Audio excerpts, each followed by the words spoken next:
7వ అధ్యాయము 15వ వచనం నుండి 20వ వచనం వరకు మనం చూద్దాము. కపట ప్రవక్తలను గూర్చి హెచ్చరిక అని పరిశుద్ధమైన గ్రంథంలో పరిశుద్ధాత్మదేవుడు పెట్టాడంటే కపట ప్రవక్తలు ఉన్నారని నిజం. అది ఎవరైనా అయి ఉండొచ్చు. సో వారి మరి ఎలా మనం గుర్తించాలి అంటే ఇక్కడ వాక్యం సెలవిస్తూ ఉంది. 15వ వచనము, కపట ప్రవక్తలను గూర్చి జాగ్రత్త పడుడు, వారు లోపల క్రూరమైన తోడేళ్ళయుండి గొర్రెల చర్మము కప్పుకొని మీ యొద్దకు వచ్చెదరు. మరి ఎలా? గొర్రెల చర్మం కప్పుకుందని మనకి ఎలా తెలుస్తుంది? క్రూరమైన తోడేళ్ళ వలె వాళ్ళు ఉంటారు. అయితే వారు అలా కనబడరు. మనకి ఎలా కనబడతారంటే గొర్రెలలాగానే కనబడతారు. సేమ్. ఇప్పుడు యేసయ్య గొర్రెల కాపరి. గొర్రెల కాపరి ఎలా ఉంటాడు? గొర్రె పిల్లలందరినీ తీసుకెళ్తూ ఉంటాడు. ఫ్లాక్, ఆ మందని మేపుతూ ఉంటాడు. ఆ మందని మేపేది యేసయ్యే. కానీ గొర్రెలు మేపుతున్న ఆ యేసయ్య సడన్గా తోడేళ్ళు వస్తే ఏం చేస్తాడు? చీల్చి చెండాడుతాడు. నిర్దాక్ష్యంగా దాన్ని చంపేస్తాడు, తొక్కేస్తాడు. లిటరలీ సాతాను యొక్క రాజ్యము తొక్కేసిన విధంగా మనం మొన్నటి రోజున అనుకున్నాం కదా. ఇక్కడ సాతాను గర్జించు సింహము వలె ఎవరిని మృంగుదునా అని చూస్తూ నిద్రపో అంటాడు. ఏం కాదు, దేవుడికి ఇష్టమే చెయ్యి అంటాడు. ఏం కాదు, బిజీ లైఫే, ఈ ప్రపంచాన్ని చూడు, నువ్వెందుకు వేరుగా ఉన్నావు? నువ్వు వేరుగా ఉండొద్దు. నువ్వు దేవుడు బిడ్డవైనప్పటికీ ఈ లోకం నిన్ను పట్టించుకోదు. కాబట్టి వేరుగా ఉండకు, ఈ జనాలతో కలిసిపో.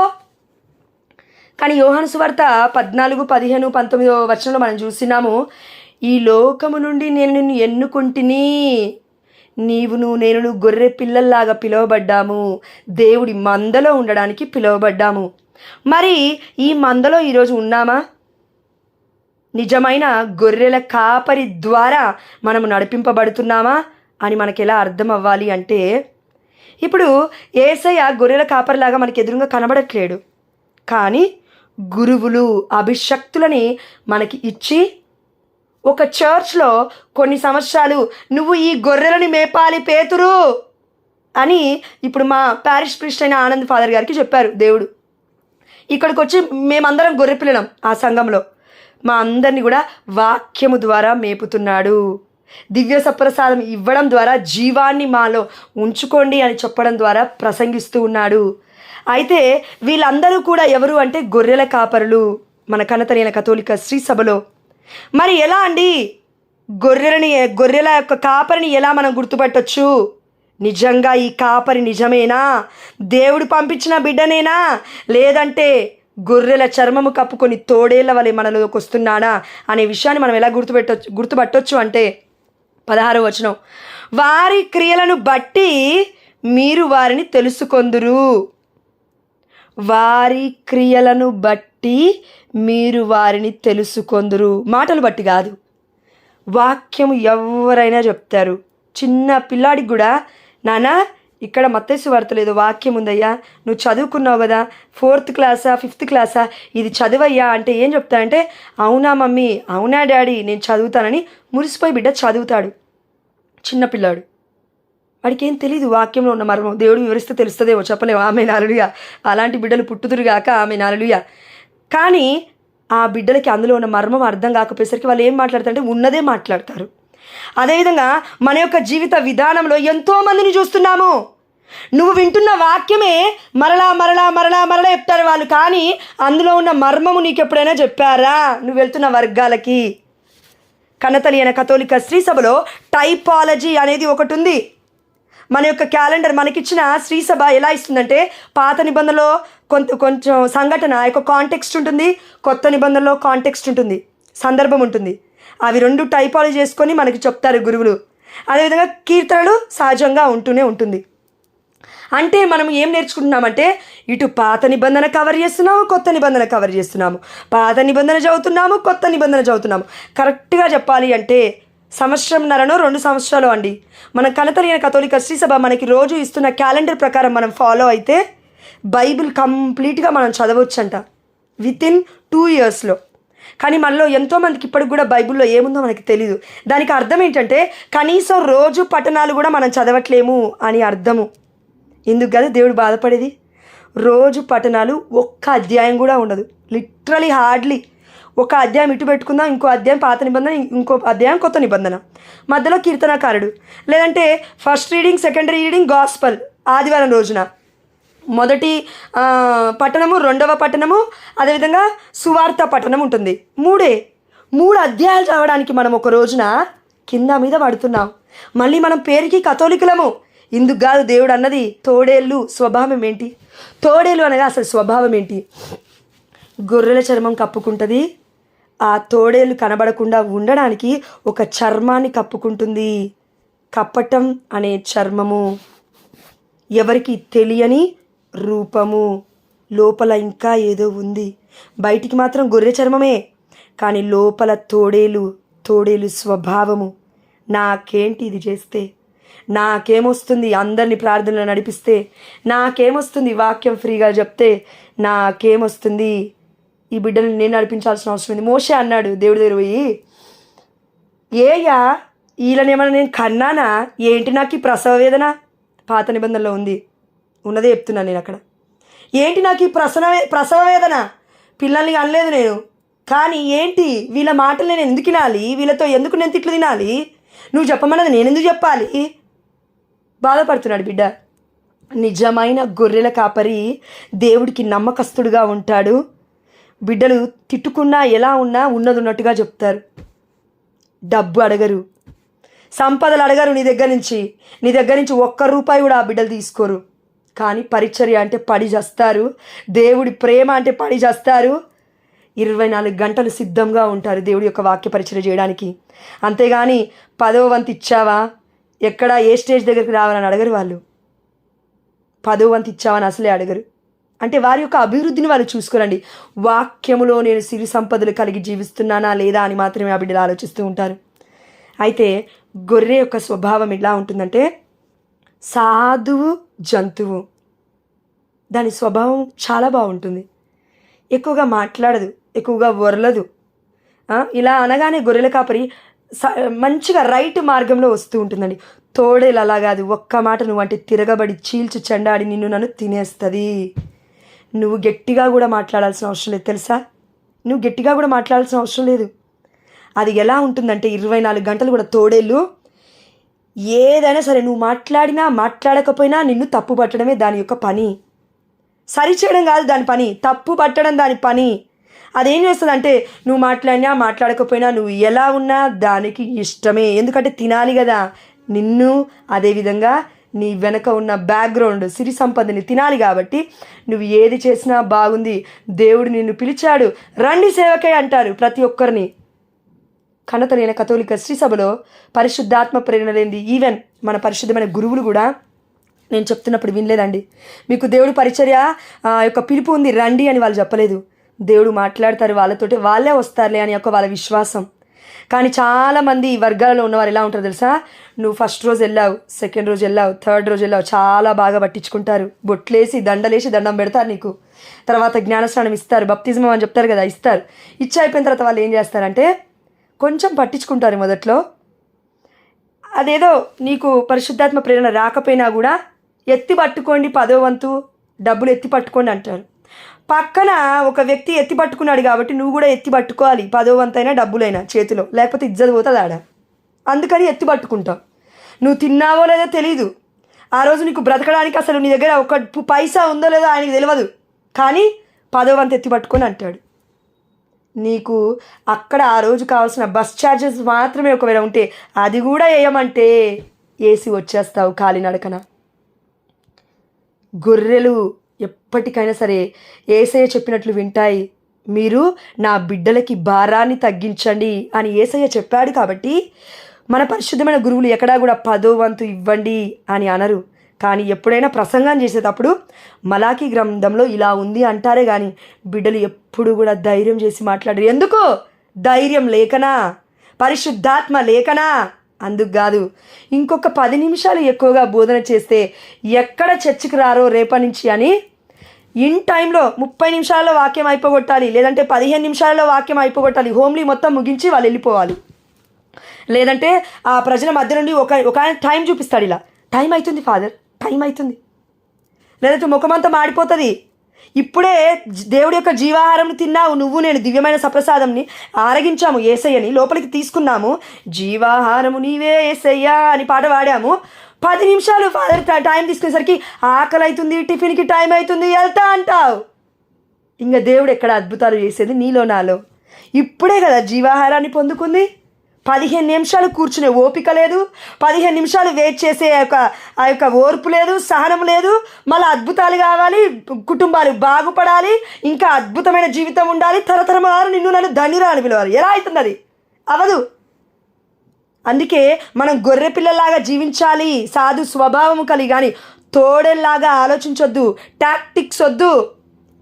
టక్కరి జిత్తులా మారిది నక్క అని ఉంది ఒక పేరు. ఎవరి దగ్గర ఉపయోగించాలా వాళ్ళ దగ్గర ఉపయోగించాలి అని కూడా దేవుడు చెప్పట్లేడు. ఇందాకలా చిన్న బేబీ గర్ల్ పాట పాడింది. ఇందాకనే మనం ఒక వీడియో చూసాం గ్రూప్లో. ఎవరైతే చిన్న పిల్లల వలె వారి యొక్క మనస్సు మారిపోతుందో, ఏ బిడ్డలైతే టాక్టిక్స్ అంటే టక్కరి జిత్తుల ఆలోచనలు ఆలోచించకుండా దేవుడు నాకు ఇది చెప్పాడు, నేను ఇది చేయాలి, దేవుణ్ణి నేను సంతోష పెట్టాలి, కాబట్టి దేవుడు చేయమన్నాడు కాబట్టి నేను చేశాను, కాబట్టి దేవుడికి మహిమ వస్తుంది, కాబట్టి నేను చెప్పాల్సిందే అని కల్మషం లేకుండా, హృదయంలో ఏ కోపము ఏ తాపం పెట్టుకోకుండా, వారిలో స్వార్థం లేకుండా నీకు నాకు పరిచర్య చేస్తున్న బిడ్డని నమ్ముతావా? లేదంటే వచ్చినప్పుడెల్లా 10వ వంతు తీసుకురా అని అన్న వాళ్ళని నమ్ముతావా? గురువులకి నోరు లేదా? గురువులు మాట్లాడలేరు అనుకున్నావా? అంటే వారు కేవలం దేవుడి యొక్క స్వరాన్ని వింటున్నారు కాబట్టి నా బిడ్డలకి భారం పెంచొద్దని యేసయ్య అన్నాడు. అందుకే వాళ్ళ కుటుంబ భారాలతోనే వస్తున్నారు బిడ్డలు. ఇక ఈ 10వ వంతు భారమే మోస్తారులే, ఈ భారాలన్నీ వాళ్ళకి ఎందుకులే చెప్పేది అని బిడ్డలు 10వ వంతు వస్తే ఒక్కటే లైన్ మాట్లాడతారు. నేను చాలా ప్రసంగాలలో చూశాను. నేను మన గురువులు 10వ వంతు ఇస్తే మంచిదండి అంటారు, అయిపోయింది. ఇంకా దాని తర్వాత మాట్లాడరండి వాళ్ళు. అరే చాలామంది వినరు కూడా ఆ వర్డ్, అప్పట్లో అయిపోతుంది ఆ మాట. కానీ వర్గాలలో ఎంఫసైజ్ చేసి చెప్తారు. ఏమంటారంటే, నేను అడుక్కునే స్టేజ్ నుంచి వచ్చాను, ఇప్పుడు ఈ స్టేజ్ మీద నిలబడ్డాను. అడుక్కునే స్టేజ్ నుంచి వచ్చిన వాడివి ఈ స్టేజ్ మీద ఎలా నిలబడ్డావు? ఆ స్టేజ్కి కావాల్సిన డబ్బులు ఎవరు ఇచ్చారు? ప్రజలు ఇచ్చారు. నీకు నీవుగా సంపాదించలేదు అవి. ప్రజలు ఇస్తే ఆ స్టేజ్ మీద నిలబడి వాళ్ళకే మళ్ళీ బుద్ధులు చెప్తున్నావు. అది కూడా అసత్యమైన బోధన. అది కూడా గొర్రెలా కాకుండా తోడేలా చర్మం కప్పుకొని ఒక స్వార్థ బుద్ధితో దేవుడి చిత్తం చేస్తున్నానని కపటముతో అన్ని వీడియోస్ రిలీజ్ చేస్తూ ఇది మీ మంచి కొరకే అని చెప్తున్నావు. బిడ్డకి పెళ్లి చేయాల్సి వస్తే కోట్ల ఖర్చులు పెట్టి చేస్తారు. అదే పబ్లిక్ 2-3 రోజులు వాక్య పరిచర్యకు వచ్చినప్పుడు, వాక్యం వింటున్నప్పుడు నీకు కాల్ ఉందని చెప్తారు. నీకు వాక్య పరిచర్యని దేవుడిచ్చాడమ్మా బహుమానంగా చెప్తాడు. అదే స్టేజ్ మీద నీకు నాకు ఛాన్స్ ఇవ్వమంటే ఇస్తాడేమో చూడు. వెళ్ళి వర్గంలో ఇవ్వరు. ఎందుకు ఇస్తారు? ఇవ్వరు. అది వంశపారంపర్యంగా రావాలి, అది కుటుంబ పారంపర్యంగా రావాలి. స్టేజ్ మీద నా పిల్లలే ఉండాలి. కానీ నువ్వెవరమ్మా ఉండడానికి? మళ్ళీ ఏమనంటే క్రీస్తులో మనం అందరం ఒక్కరమే. ఈ జీవితం క్రీస్తులో మనం ఒక్కరమే అని ఎలా నిరూపిస్తుంది? బ్రెయిన్ లేదు మనకి. ఏం చేస్తున్నాం మనం? ఎటు ఆలోచిస్తున్నాం? సమస్తము ఆత్మ పరిశీలిస్తుంది. ఆత్మలో చూడు. ఏ బిడ్డనైనా నువ్వు చూడాలంటే నీ బుద్ధికి నా బుద్ధికి అందదు ఆత్మ. కాబట్టి దేవుడి జ్ఞానం పొందుకొని చూడు. జ్ఞానం ఎక్కడుంది? వాక్యంలో ఉంది. వాక్యం ఎవరు? యేసయ్య. బైబుల్ చదవకుండా మాట్లాడలేవు. బైబుల్ చదవకుండా వాక్యం వివరించలేం. బైబుల్ చదవకుండా మనం ఒకవేళ మాట్లాడినా కూడా అది వ్యర్థమే. కాబట్టి ఆ దేవాదేవుడు మనకేం చెప్తున్నా అంటే, వారి క్రియలను బట్టి మీరు వారిని తెలుసుకొందురు. క్రియలు క్రియలు క్రియలు చాలా క్లియర్గా ఉంది. నేను వారిని చూస్తున్నాము. వారి క్రియలు ఎలా ఉన్నాయో నీకే విడిచిపెడుతున్నాడు బిడ్డ దేవుడు. నాకు మళ్ళీ ఎక్స్ప్లెయిన్ చేయమని చెప్పట్లేడు దేవుడు. ముండ్ల పొదల నుండి ద్రాక్ష పండ్లు, తుప్పల నుండి అత్తి పండ్లు లభించునా. ముండ్ల పొదల దగ్గరికి వెళ్ళి మనం అందరం కూడా ద్రాక్ష పండ్లు వెతికితే దొరకవు. ద్రాక్ష తోట దగ్గరికి వెళ్ళి ద్రాక్ష పండ్లు వెతకాలి. ద్రాక్షలు అనగా ద్రాక్ష రసం అనగా యేసయ్య రక్తము. ఎక్కడ దొరుకుతుంది మనకి? ఇక్కడ ఏ వర్గాలలోకి వెళ్ళి వెతుకుతున్నావు? కప్పులల్లో, టీ కప్పులల్లో అప్పటికప్పుడు నీకు బ్లెస్సింగ్ ఇవ్వగానే అది నిజమైన యేసయ్య రక్తం అనుకుంటున్నావా? బలిపీఠం లేని, బలియాగము లేని ఎక్కడి నుంచి ఆ రక్తం వచ్చింది? ఏ స్టేజ్ నుంచి తీసుకున్నావు? ద్రాక్షరసం. అందుకే దేవుడు అన్నాడు కదా, మీరు మత్తులై ఉన్నారు. ఏం జరుగుతుందో మీకు అర్థం కావట్లేదు ఈ ప్రపంచంలో. మీరు మేల్కొనాలి. ద్రాక్షరసము పానము చేయకయే మీరు మత్తులో ఉన్నారు, నిద్రపోతున్నారు, జాగరూకులై లేరు. అసత్య ప్రవక్తలకి మీరు లోబడుతున్నారు, కపట బోధనలకి మీరు లోబడుతున్నారు. తోడేళ్ళు మిమ్మల్ని మింగేస్తున్నాయి, కానీ మీకు అర్థం కావట్లేదు. కాబట్టి నేనేం చెప్తున్నా అంటే, ముండ్ల పొద నుండి ద్రాక్ష పండ్లు ఎతికితే ఎలా? స్టేజ్ దగ్గరికి వెళ్ళి యేసయ్య యొక్క దివ్య బలిపీఠం ఎతికితే ఎలా? ఆల్టర్ దగ్గరికి వెళ్ళాలి, దివ్య బలిపీఠం దగ్గరికి వెళ్ళి ఎతకాలి. దేవుడు చెప్తున్నాడు. అవునా అండి? ఎక్కడుందండి ఈ వాక్యం? చూడండి, ఇక్కడ చూస్తాను నేను. 43వ కీర్తన 4వ వచనము. అప్పుడు దేవా, నేను నీ బలిపీఠము వద్దకు వత్తును, నాకు పరమానందము వసగువాడవు నీవే. నా దేవుడవైన ప్రభు, నేను తంత్రీ వాద్యము మీటుచు నిన్ను కీర్తింతును. అప్పుడు దేవా, కీర్తనకారుడు రాజు రాశాడు, పరిశుద్ధాత్మ ప్రేరణ చెప్తున్నాడు, నేను నీ బలిపీఠము వద్దకు వత్తును, నాకు పరమానందము వసగువాడవు నీవే. ఆనందం ఎక్కడుంటుంది? నువ్వు నేను ఆనందం కాదు, పరవశిస్తాము ఆ ఆనందంలో. ఎప్పుడు అంటే బలిపీఠం చెంతకెళ్ళినప్పుడు, దివ్య సప్రసాదంలో కొన్నప్పుడు, దివ్యమైన సన్నిధికి వెళ్ళినప్పుడు, స్టేజ్ల మీదకి వెళ్ళి తప్పట్లు కొట్టినప్పుడు రాదు ఆనందం. కపటం అది కూడా, నాటకం అది కూడా, బూటకం అది కూడా. మన యొక్క పాత రోజులలో మా అమ్మ చెప్తూ ఉండేది, నాటకాలు వేసేవాళ్ళు వాళ్ళు. నాటకం, సీరియల్ ఒక నాటకం, మూవీ ఒక నాటకం. అది వాళ్ళ జీవిత విధానం కాదది. 3 గంటల జీవితం వాళ్ళు చూపిస్తారు. 30 ఏళ్ళు, 40 ఏళ్ళకి, 50 ఏళ్ళకు నువ్వు నేను ఒక మార్గదర్శకంగా తీసుకొని జీవిస్తే కొంపలు కూలిపోతాయి. యేసు నామంలో కూలిపోకుండా ఉండునుగాక. ఆమేన్, హల్లెలూయా. కానీ దేవుడు ఏం చెప్తున్నా అంటే, అవి ఇన్స్పిరేషన్గా తీసుకున్నప్పుడు ఏం జరుగుతుందో ఒక్కసారి మెడిటేట్ చేద్దాం. చూడండి, ఒక మూవీలో భర్త భార్య యొక్క సత్సంబంధం ఇలా ఉంది. అది ఎలా ఉందంటే, భర్త రాగానే భార్య ఒక ఎక్స్పెక్టేషన్తో ఉంటుంది. నా భర్త రాగానే నన్ను పలకరించాలి, నన్ను హగ్ చేసుకోవాలి, నన్ను మంచిగా చూసుకోవాలి అనుకుంటుంది. కానీ ఆమె ఆ పని చేయాలని ఆలోచించదు. 24 గంటలు నాకు ఎదుటి వాళ్ళే చేయాలి ఈ ఆలోచన.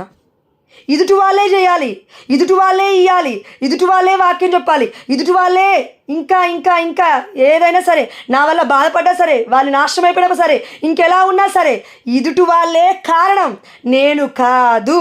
కాబట్టి నా భర్త రాగానే ఇప్పుడు నేను నాటకం చేస్తాను, ఏదో బాధ ఉన్నట్టు. నా అత్తమ్మ కొట్టిందని, నా మామయ్య తిట్టాడని, కుటుంబ సభ్యులు ఏదో అన్నారని. నా భర్త రాగానే మన ముఖం చూసే గుర్తుపట్టాలి. ఏమని అంటే, ఏమైందిరా బుజ్జి, ఏమైందిరా కన్నా అని అడగాలని ఎక్స్పెక్ట్ చేస్తాం నువ్వు నేను. కానీ రివర్స్ అయితే దెబ్బ పడేది మనకి. ఒక్కొక్కసారి అది తిప్పి కొడతాడండి దేవుడు. ఎందుకు తెలుసా? నాటకము కపటము దేవుడికి ఇష్టం లేదు కాబట్టి అలా అవుతూ ఉంటుంది ఒక్కొక్కసారి. అందుకే మన జీవితాలు నాటకం వైపు కాకుండా క్రీస్తు మార్గంలో మనం నడవాలి. అందుకే దేవుడు అంటూ ఉన్నాడు కదా, ఇక్కడ మత్తయి సువార్త 7వ అధ్యాయం 15-16 వచనం మనం చూసాము. ముండ్ల పొదల నుండి ద్రాక్ష పండ్లు రావు, కాబట్టి ముండ్ల పొద దగ్గరికి వెళ్ళి ద్రాక్ష పండ్లు ఎతుకుతూ ఉంటావనుకో, సాయంత్రం వరకు వెతుకు, రేపెళ్ళి వెతుకు, ఎల్లుండెళ్ళి వెతుకు, ఆవులెల్లుండే వెతుకు, సంవత్సరాలు వెతుకు, ద్రాక్ష పండ్లు రావు, ద్రాక్ష రసం ఉండదు. అంటే యేసు రక్తం అక్కడ ఉండదు. నువ్వు ఎన్ని సంవత్సరాలు అక్కడికి వెళ్ళి వెతికినా దొరకదు. అది తుప్పల నుండి అత్తి పండ్లు లభించునా? తుప్పలలోకి వెళ్ళి అత్తి పండ్లు వెతుకుతానంటే ఎట్లా దొరుకుతాయి? దొరకవు. అందుకే దేవుడు చెప్తున్నాడు 17వ వచనము, మంచి చెట్టు మంచి పండ్లను, చెడు చెట్టు చెడు పండ్లను ఇచ్చును. మరి ఎలా గుర్తుపట్టాలండి? మంచి పండ్లు ఎప్పుడైనా మంచి పండ్లనే ఇస్తాయి. యేసయ్య ప్రేమ గురించి ప్రకటిస్తూ, యేసయ్య యొక్క దివ్య సప్రసాద నాథుడి యొక్క బలి గురించి ప్రకటిస్తున్న మన ఈ యాజకులు ఎక్కడా? మీరు 10వ వంతు మాత్రమే తెండి, ఇది ఆరాధన అంటారు అని. If there is no Christ, how you will adore? దేవుడు లేకుండా నువ్వు ఎవరిని ఆరాధిస్తావు? క్రీస్తు లేకుండా ఏ ఒక్క సంఘానికి వెళ్ళి నువ్వు ఆరాధిస్తున్నావమ్మా? అక్కడ క్రీస్తు కార్యాలు లేవు. యేసయ్య ఇన్వెంట్ కనిపెట్టిన ఏది కూడా అక్కడ లేదు కదా. యేసయ్య అన్నాడు కదా, ఇది నా శరీరము, దీన్ని భుజించండి, ఇది నా రక్తము, మీరు పానం చేయండి, ఇది నా రక్తము చేత చిందబడిన నూతన నిబంధన. ఏ నిబంధనకి నువ్వు నేను కట్టుబడి ఉన్నాం? ఈ రోజులలో ఏ వర్గాలకు కట్టుబడి ఉన్నాం? అందుకే దేవుడు అంటున్నాడు, మీరు మంచి చెట్లను చూస్తున్నారు, అయితే మంచి పండ్లను ఇస్తాయి అవి. వాళ్ళు మంచి మాటలు మాట్లాడమే కాదు, వారి యొక్క క్రియ కూడా అలానే ఉండాలి. కాబట్టి ఆ దేవదేవుడు మనందరికీ చెప్తున్నాడు, మనం ఎక్కడున్నాము ఆత్మ పరిశీలన చేసుకుంటూ వాక్యంలో ముందుకు వెళ్తే 19వ వర్షం చూడండి. మంచి పండ్లని ఇయ్యని ప్రతి చెట్టును నరికి మంటలో పడవేయుదురు, కావున వారి ఫలముల వలన వారిని మీరు తెలుసుకొనగలరు. ఫలములు అనగా ఫలితాలు. ఫర్ ఎగ్జాంపుల్, ఫలితం అనగానే ఇప్పుడు నన్నే తీసుకోండి, లేదంటే వేరే బిడ్డలు ఎవరైనా తీసుకోండి. నా ప్లేస్లో సంవత్సరాల నుంచి బిడ్డలు ప్రార్థిస్తున్నారు, గర్భఫలం లేదు. ఆపిందా పరిచర్య? ఆపలేదు. లేదంటే వేరే ప్రణీతక్కని తీసుకోండి, లేకపోతే ఇంకెవరైనా తీసుకోండి, నిర్మలక్కని తీసుకోండి. నిర్మలక్క దాదాపు ఎన్నో సంవత్సరాల నుంచి బిడ్డ ఆర్థిక సమస్యలు సతమతం అవుతుంది. ఎప్పుడు కూడా ఎవరికి చెప్పుకోలేదు. ఇల్లు కట్టుకోవాలనే ఆశ ఉంది, ఎప్పుడు కూడా ఎవరికి చెప్పలేదు. కానీ ఇల్లు లేదు, రెంటెడ్ హౌస్. అయినప్పటికీ దేవుడు ఏది చేసినా నాకు మంచే చేస్తాడని ఆ బిడ్డ దేవుడిని పట్టుకుందే, కానీ అద్భుతం చేయట్లేదు కదా, ఇల్లు కట్టట్లేడు కదా దేవుడు అని వెనక్కి వెళ్ళిపోలేదు. గర్భఫలం లేదు కదా అని వెనక్కి వెళ్ళిపోలేదు. రోగస్తురాలి కదా అని వెనక్కి వెళ్ళిపోలేదు ఎవరు కూడా. ఇది నిజమైన ఫలములు ఇచ్చే ప్రజలంటే. అబద్ధపు బోధనలు, అబద్ధ ప్రవక్తలు ఎలా ఉంటారో తెలుసా?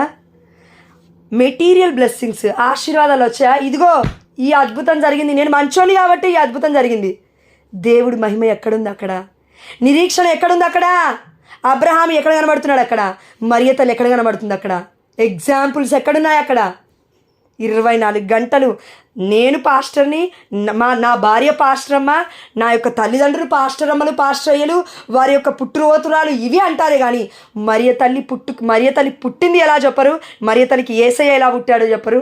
అసలు మరియ తల్లి ప్రస్తావన కూడా తీసుకురారు.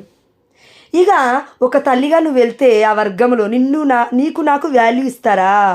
దేవుడి తల్లికే వాల్యూ ఇవ్వట్లేరు, నీకు నాకు వాల్యూ ఇస్తారంటే నమ్మేస్తావు. పిచ్చిదానివి నువ్వు. నేను నాటకం, కపటం, 10వ వంతు కోసం జాగ్రత్త. చాలామంది బిడ్డలు ఈ రోజుల్లో చర్చిలు కట్టేస్తూనే ఉన్నారు. ఏమనంటే చర్చిలు అంటున్నారు, క్రైస్ట్ ద కింగ్ అంట. ఉన్నాయి, కొన్ని పేర్లు ఉన్నాయండి. మీకు తెలుసు, నేనెందుకు చెప్పడం, మీకు తెలుసు ఆల్రెడీ. ఇప్పుడు యేసయ్య కల్వరిలో చనిపోయాడు, పేరు పెట్టుకున్నంత మాత్రామా వెళ్తావా? యేసయ్య రక్తం ఏది, యేసయ్య శరీరం ఏది? కల్వరి అనగానే వెళ్తావా నువ్వు? ఉండాలి కదా అక్కడ, కల్వరి ప్రజెన్స్ ఉండాలి కదా అక్కడ, దివ్య బలి పూజ ఉండాలి కదా అక్కడ. ఇంకెందుకు మరి బొట్లు బోనాలు పెట్టుకొని మన అన్యులు వెళ్తారు చూడండి, నామకే వాసు, వెళ్ళి తప్పట్లు కొట్టి రావడం, పాకెట్ ఖాళీ చేసుకొని రావడం. ఇంటికి వచ్చిన తర్వాత ఇలా అన్నారు తెలుసా, అలా అన్నారు తెలుసా, వాక్యం బాగా చెప్పారు కదా అంటే నీ బ్రతుకు ఎక్కడ మారుతుంది? మరి వాళ్ళు బాగా చెప్తున్నారు, నువ్వెప్పుడు చెప్తావు? మరి మన గ్రూప్లో మీరు ఒకటి అబ్జర్వ్ చేయాలి. పరిశుద్ధాత్మదేవుడు ఎప్పుడు కూడా నాకు నువ్వు మాత్రమే వాక్యం చెప్పు, మిగతా వాళ్ళందరూ సైలెంట్గా కూర్చోవాలని చెప్పలే నాకు. దీన్ని బట్టి మీకు అర్థం అవ్వాలి. ఫలం అంటే ఇది ఆధ్యాత్మికమైన ఫలం. పరిశుద్ధాత్మ స్ప్రెడ్ అవుతున్నప్పుడు, పరిశుద్ధాత్మ దేవుడు వ్యాపిస్తున్నప్పుడు అనేకులు లేవాలి వాక్య పరిచయం కోసం. జోష్న ఒకటే స్టేజ్ మీద కూర్చుంటుంది, నువ్వు మాత్రం కింద కూర్చోవాలంటే నో, దేవుడు తీసి పడేస్తాడు పక్కన. ఏంటి? ఫలముని కాదు. ఆ యొక్క జీవితంలో ఉన్న నా జీవితంలో ఎన్నో కపట ఆలోచనలు ఉన్నాయి కదా, అవన్నీ కూడా దేవుడికి తెలుసు కాబట్టి ఎక్కడ పెట్టాలో అక్కడ పెడతాడు ఫ్యూచర్లో. మనం ప్రతిదీ వెళ్ళి వాళ్ళ యొక్క జీవితంలో ప్రతి పేజ్ మనం చదవలేము. వాళ్ళు చెప్పరు కూడా బయటికి. వాళ్ళు బాధలు మాత్రమే చెప్తారు, కానీ వాళ్ళకి ఎంత వస్తుందో చెప్పరు. కానీ నువ్వు మన కనతనైన కథోలిక సిస్టమ్కి వెళ్తే ప్రతి వారము 5,000 వచ్చింది మన చర్చికి, ఈ 5,000 దీనికి ఖర్చు చేసాం. వింటున్నావు కదా? విను, దేవుడు చెప్తున్నాడు, విను, పక్క పెట్టి పని. ప్రశ్నించడం కాదు ప్రీష్ని, విను చెప్పేది ఇక్కడ. నువ్వు నేను ఏమంటావు అంటే బయటికి వెళ్ళి పక్కకి వెళ్ళి నేను 1,000 రూపాయలు ఇచ్చాను పోయిన వారము, లేదంటే ఆ పోయిన వారము, ఏమైంది 1,000 రూపాయలు? కరెక్ట్ ఒక హోటల్కి వెళ్ళి ఫుడ్ తింటే 2 వ్యక్తులం కపుల్స్ 1,000 కాదు 2,000 బిల్లు దాడుతుంది. ప్రీస్ట్ నా డబ్బులు తీసుకెళ్ళి బయట పోయి కూర్చొని తిన్నాడంటావు. ఇప్పుడు నీ బుద్ధి నా బుద్ధి ఇలా ఉంది. అడగాల్సిన దగ్గర అడగం. ఎందుకు తెలుసా? ప్రజలు చాలామంది ఉంటారు కదా అక్కడ. ఒకవేళ అడిగితే చచ్చిపోతాం మనం. అడిగితే అక్కడి నుంచి వాళ్ళ దగ్గర నుంచి ఎలా ఆన్సర్ వస్తుందో మనకు తెలుసు. గొర్రె పిల్ల దగ్గరికి వెళ్ళి అడగం మనం. గొర్రెపిల్ల దగ్గరికి వెళ్ళి ఎంత బాధ పెట్టినా గొర్రెపిల్ల ఏం చేస్తుంది? సాధువు స్వభావం కాబట్టి బదులు పలకలేదా ఏ ప్రేమ, ఎదురు మాట్లాడరు. అడిగింది వ్యక్తులే అయినా అడిగింది లే పర్సన్స్. యాక్చువల్లీ స్టేజ్ కింద ఉన్న వాళ్ళు అడిగాం మనం, ఆల్టర్ కింద ఉన్న వాళ్ళం అడిగాం మనం గురువుని. అయినప్పటికీ ఆల్టర్ దగ్గరికి పిలిచి ఆల్టర్ దగ్గర నిలబెట్టి బైబిల్ చదవండి, మీరు కూడా మాలోని సభ్యులే, మీరు కూడా యాజకులే, మీరు కూడా ప్రవక్తలే, మీరు కూడా దేవుడి బిడ్డలే అని గురువులు ప్రకటిస్తుంటే వర్గాల దగ్గర పోయి వాళ్ళని చూసి తప్పట్లు కొడతావు. ఎప్పుడైనా పిలిచారా నిన్ను వాళ్ళు స్టేజ్ మీదకి బైబిల్ చదవమని? ఏం అర్థమవుతుంది మనకి? ఏది కథోలిక శ్రీ సభ? పరిశుద్ధమైన దివ్య బలి పూజలో ప్రజలు గురువు మొత్తం ఇన్వాల్వ్ అవ్వాలి. పాత నిబంధన కూడా ఇదే చెప్తుంది. అక్కడ ఎజ్రా బైబిల్ తీసి పుస్తకాన్ని, ఆ యొక్క యెషయా గ్రంథమో మరి ఏంటో అండి నాకు గుర్తులేదు, చదువుతుంటే అంతా చదివి అయిపోయిన తర్వాత ప్రజలందరూ అంటున్నారు ఆమేన్ ఆమేన్ ఆమేన్. మన నోటికి ఆమేన్ అనే వాక్యం చాలా మటుకు రాదు, ప్రార్థన చేయడం రాదు. ఈవెన్ అందరూ ప్రార్థించి అయిపోయిన తర్వాత బిడ్డలందరూ నోరు గొంతు మొత్తం చిచ్చుకొని ప్రకటించిన తర్వాత వాక్యం మొత్తం ప్రసంగించిన తర్వాత ఆమేన్ అని చెప్పడానికి కూడా నీకు నాకు నోరు రాదు. చూసావు, అందుకు దేవుడు చచ్చిపోతుంది. ఆమేన్ అనగా దేవుని సందేశం ఇది, దేవుని వాక్కు. తర్వాత ఆమేన్ అని చెప్పగా ఏంటంటే అంత పెద్ద సెంటెన్స్ చెప్పలేవు కాబట్టి, అంత పెద్ద లైన్ ప్రార్థన చేయలేవు కాబట్టి ఆమేన్ అని చెప్పగానే అట్లే జరుగునుగాక అని అర్థము ఈ ఒక మాటకి. పాత నిబంధనలో తదాస్తు అని ఉంది, పాత నిబంధనలో ఆమేన్ అని కూడా ఉంది. అదేవిధంగా కొత్త నిబంధనలో ఉంది, పాత నిబంధనలో ఉంది. ఆమేన్ ఆమేన్ ఆమేన్ ఆమేన్ ఆమేన్ ఆమేన్ అని ఉంటుంది. దర్శన గ్రంథాలు మనం ఎక్కువగా చూడొచ్చు, హల్లెలూయా అని ఎక్కువగా ఉంటుంది. అంటే అండి ఇవన్నీ ఎందుకు చెప్తున్నాడు దేవుడు అంటే, ఫలములు ఏవి నీలో నాలో? గర్భఫలం కావాలా? కుంటిగా ఉన్నాము, కాలు బాగుపడాలా? స్వరము లేదు, స్వరము బాగుపడాలా? మరి ఈ యొక్క శారీరకమైన విషయాలు మాత్రమే అద్భుతాలైతే ఆధ్యాత్మికంగా అసాధారణమైన వ్యక్తిగా ఒక బిడ్డ మనకి వాక్యం చెప్తున్నప్పుడు నీలో ఒక అసాధారణమైన శక్తి పరలోకము నుంచి దిగి వచ్చి, this a power from above, power of God, దేవుని శక్తి నీలోకి నాలోకి వచ్చినప్పుడు ప్రార్థన చేయం, వాక్యం పఠించాం. ఏమన్నా అంటే ఆమె చెప్తుందండి వాక్యము, ఆమె చెప్తుందండి ప్రార్థన, ఆమె చేస్తుందండి. మరి నువ్వు చేయి, ఛాన్స్ ఇచ్చినప్పుడు బిడ్డలు చేయి. మరి చేయకుండా వెనక్కి వెళ్ళిపోతావు. వర్గంలో అదే మొత్తుకోవడం, కథోలిక శ్రీ సభలో అదే మొత్తుకోవడం. ఇంకెందుకు మారుతాయి మన బ్రతుకులు? నిజమైన సత్యమైన కథోలిక శ్రీ సభలో అదే మాట అంటావు, ఆడికి పోయి మాట్లాడమంటే మాట్లాడవు. ఎందుకు? నెట్టేస్తారు అక్కడి నుంచి స్టేజ్ బయటికి, భయం. అందుకే ఆ దేవదేవుడు మనకు చెప్తున్నాడు, వారి ఫలములను చూసి మీరు గుర్తుపట్టండి. పరిశుద్ధాత్మలో జ్యోతక్కతో సహా, నాతో సహా, ప్రణితక్కతో సహా గ్రూప్లో ఉన్న బిడ్డలందరూ కూడా చూడండి, కొంతమంది ప్రార్థనలు రావు. నీకు వచ్చింది కదా ఇప్పుడు ప్రార్థన చేయడం. ఇంత ముందుకు నీకు నోరు తెరిచి మాట్లాడడం రాదు, నోరు తెరిచి మాట్లాడుతున్నావు. దివ్యమైన బలి పూజ యొక్క గొప్పతనం ఇంత ముందుకు నీకు తెలీదు, ఇప్పుడు నువ్వు తెలుసుకున్నావు ఈ గ్రూప్ ద్వారా. Yes, it's true. నువ్వు నమ్మినా నమ్మపోయినా అది నిజం. పరిశుద్ధాత్మ దేవుడు చెప్తున్నాడు. కళ్ళు మూసుకొని ప్రార్థన ఎలా చేయాలో నీకు తెలిసింది, వ్యక్తిగత ప్రార్థన ఎలా చేయాలో నీకు తెలిసింది, భర్త ఏదైనా మాటలు అన్నప్పుడు ఎలా భరించాలో నీకు తెలిసింది. వర్గాలకు వెళ్ళినప్పుడు కాదు, బిడ్డలు ఎక్స్పీరియన్స్ అయి నీకు వాక్యాన్ని పరిచర్య చేస్తున్నప్పుడు వారి ద్వారా నువ్వు తీసుకొని నువ్వు అన్వయించుకొని ప్రవర్తించినప్పుడు ఆ ఫలితాన్ని చూస్తున్నావు చూడు. అది ఫలం అంటే. ఫలం అంటే అది, శారీరక అద్భుతాలు కాదు. యేసయ్యని ఫాలో అవుతున్నప్పుడు యేసయ్య అన్నాడు, ఇదిగో మీరు ఆహారం కోసం పరిగెడుతున్నారు కాదు, అద్భుతాల కోసం వచ్చారు కదా. అయితే హృదయ అంతరంగం దేవుడు చూస్తున్నాడంట. హృదయ అంతరంగం యేసయ్య చూస్తున్నాడు.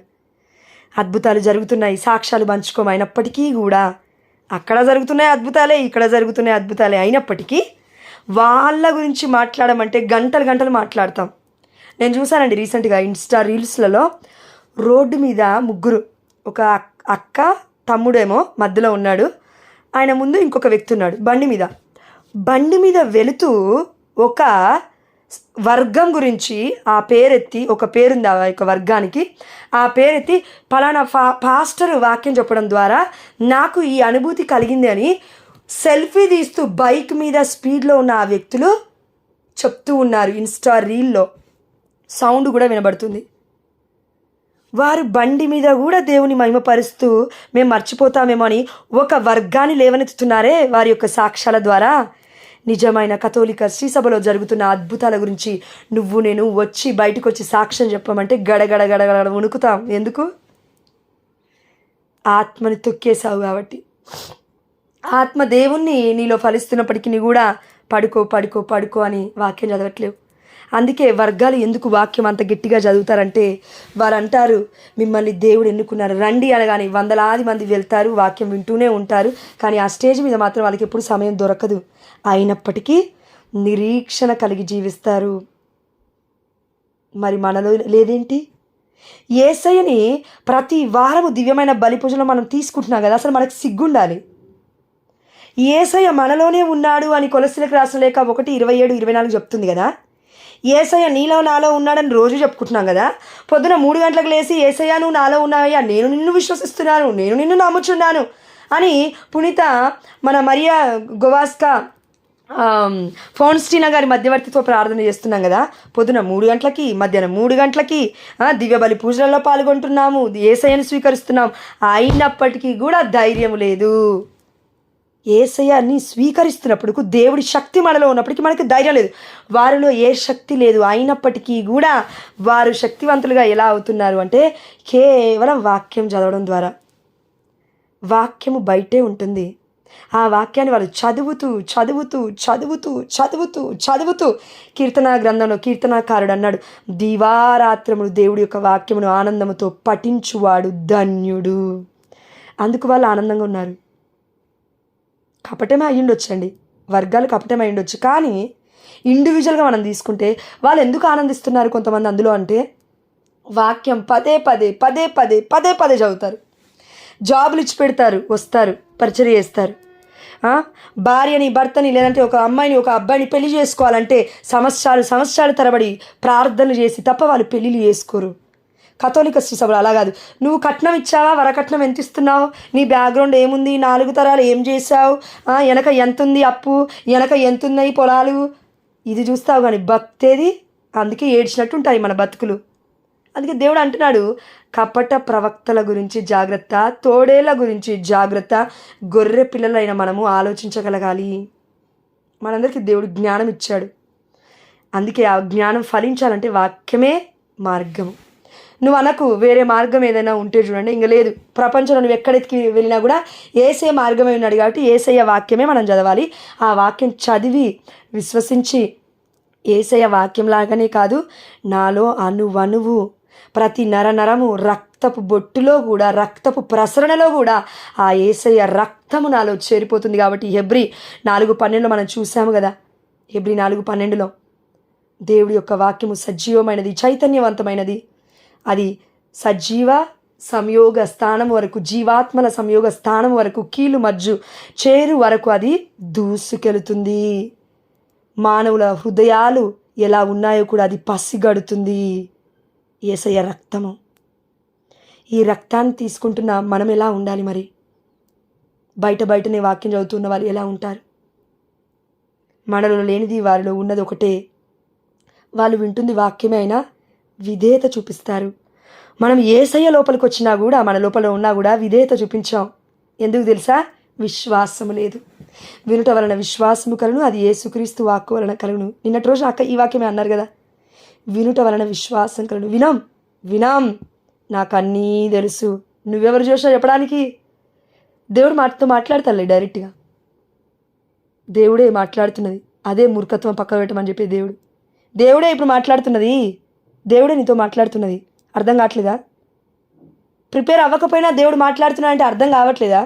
ఒక వ్యక్తి బైబిల్ వర్సెస్ రాసుకోకపోయినా మాట్లాడిపిస్తున్నాడు దేవుడు అంటే అర్థం కావట్లేదా? పరిశుద్ధాత్మ శక్తి అర్థం కావట్లేదా? అందుకే దేవుడు అంటున్నాడు, వారి ఫలాలను చూసి గుర్తుపట్టండి. 2-3 పిల్లల్ని కన్నోళ్ళందరూ, లేదంటే 10 మంది పిల్లల్ని కన్నోళ్ళందరూ ఫలవంతులు అనుకోవద్దు. ఒక వాక్యం ఉందండి, అంటే నేను ఉన్నానని నేను చెప్పట్లేను, వాక్యం ఉంది కాబట్టి నేను చెప్తున్నాను. పాత నిబంధనలో ఒక దగ్గర ఉందండి, ఎక్కడో నేను చదివాను కొన్ని రోజుల ముందు. ఏమనుందంటే, సంతు లేనిది సంతానవతి అవుతుంది, పిల్లలు లేనిది 7 పిల్లల్ని అంటుంది అని ఉంది. అక్కడ కిందికి వెళ్తే, వాక్యంలోకి వెళ్తే అక్కడ ఏమనుందంటే, పిల్లలు లేని వాళ్ళకి అనేక మంది పిల్లలు కలుగుతారు. మూర్ఖుడైన కుమారుడు ఉండుట కంటే, వ్యభిచారి అయిన ఆ యొక్క కుమార్తె ఉండుట కంటే, పిల్లలు లేని స్త్రీ, పిల్లలు లేని పురుషుడు ధన్యుడు అని అక్కడ ఉంది. ఫ్యూచర్లో కనబడితే నేను మళ్ళీ పెడతాను ఆ వర్స్. అంటే పిల్లలు ఈ రోజులలో వారి యొక్క జీవితం ఎలా ఉందంటే, నీ నా మాట వినరు, వారి జీవితం వారిదే. నువ్వెవరమ్మా నాకు చెప్పడానికి? 30 ఏళ్ళు పెంచావు కదా, 20 ఏళ్ళు పెంచావు కదా, ఏమంటారంటే గుండెల మీద తన్ని వెళ్ళిపోతారు. ఎంత బాధగా ఉంటుంది కదా. కన్నతల్లి అయిన కథోలిక శ్రీ సభలో దేవుడు నిన్ను నన్ను పెడితే, కథోలిక శ్రీ సభని యాజకుల మీద తిరగబడి ఏసయ్య తిరు హృదయాన్ని గుద్దుతున్నావు, తన్నుతున్నావు. మర్చిపోకు, సత్యముని ఎప్పుడైతే నువ్వు విస్మరిస్తున్నామో, సత్యముని పక్కకు పెట్టేస్తున్నామో, నేనే సత్యము అని అంటున్నా ఏసయ్య గుండెల మీద మనం తంతున్నాము. ప్రేమతో కాదు. చిన్న పాప కూడా తన్నుతుందండి. తండ్రిని తన్నదా? చిన్న పాపని గుండెల మీద పెట్టుకుంటే ఆనందిస్తాడు తండ్రి. నా బిడ్డ ఇట్లా నా మీద పాదాలు పెడితే ఎంత ఆనందంగా ఉంది. అది వేరు. గుండెల మీద గుణపాల్లాగా దించడం వేరు. అసత్యం వైపు వెళ్ళడం ద్వారా ఆ దేవాదేవుడికి ఇలాంటి అనుభవాన్ని మనం ఇస్తూ ఉన్నాం. అదేవిధంగా క్రియలు మనల్ని చూపించలేకపోతున్నాయి క్రీస్తుని. కాబట్టి మనం ఇంకనూ కూడా ఫలించలేకపోవడానికి కారణం అదే ఉండొచ్చు. ఆధ్యాత్మికంగా నేను మాట్లాడేది ఆధ్యాత్మికంగానే నేను మాట్లాడుతున్నాను. ఆధ్యాత్మికంగా. ఎందుకంటే ఒక రోగం పోయిందనుకో ఇంకో రోగం వస్తుంది. ఈ యొక్క మానవ దేహమే అది. ఇంకొక ఏదైనా ప్రాబ్లం అయిందనుకో ఇంకో ప్రాబ్లం వస్తుంది. అనేక మంది ప్రజలకి అనేక సమస్యలు ఉన్నాయి బిడ్డ. నువ్వు అనుకోకు, నేను పడినన్ని బాధలు ఎవరు పడలేదండి ప్రపంచంలో. పక్కింటి ఆమె దగ్గరికి వెళ్ళి మాట్లాడు, ఆమె పడిన బాధలు నీకన్నా ఘోరంగా ఉన్నాయని నీకు తర్వాత తెలుస్తుంది. ప్రతి ఒక్కరికి ఇంటింటా మట్టిపోయే అని ఉంటుంది కదా, మన పెద్దలు అంటారు.